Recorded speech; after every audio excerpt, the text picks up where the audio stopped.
Frères et sœurs en Jésus-Christ, amis internautes, inscrivons-nous tous en ce jeudi saint à l'école du lavement des pieds. C'est ce qu'on appelle en termes beaucoup plus académiques la podonypsia. En grec, podoi signifie les pieds et le verbe nipsein signifie laver.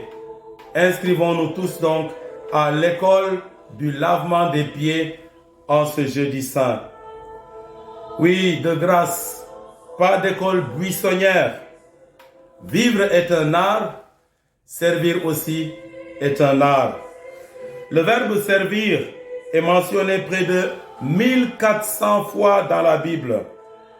Art de vivre, art de servir. Servir ne s'improvise pas. Cela s'apprend.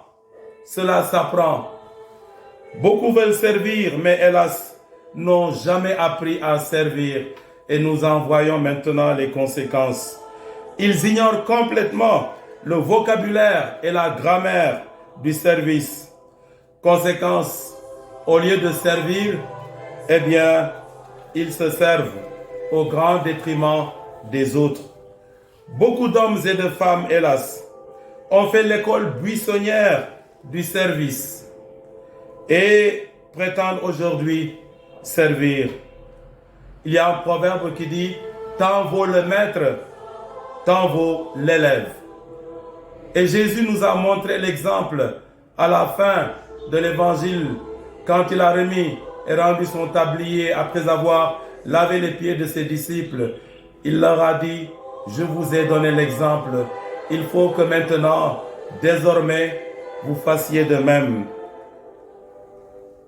Servir donc, c'est la vie de l'homme sur terre. Et il est écrit dans la Bible, au livre de Job, chapitre 7, verset 1.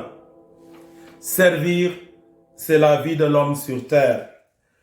Le verbe servir donc revient 1400 fois dans la Bible. Dieu a créé l'homme dans le but que celui-là le serve, le glorifie en le servant jour et nuit, 24 heures sur 24.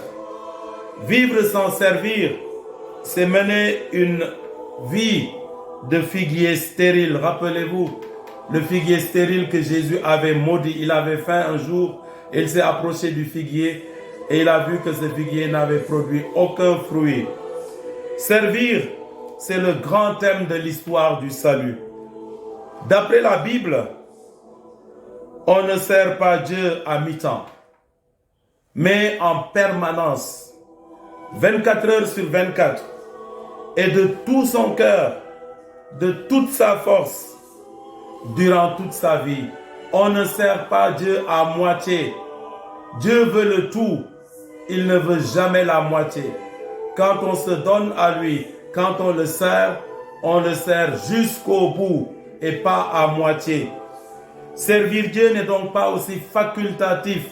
C'est tout être vivant, toute créature qui est appelée à servir Dieu d'une manière ou d'une autre. D'après l'Ancien Testament, servir le Seigneur, c'est l'orientation de toute la vie du croyant.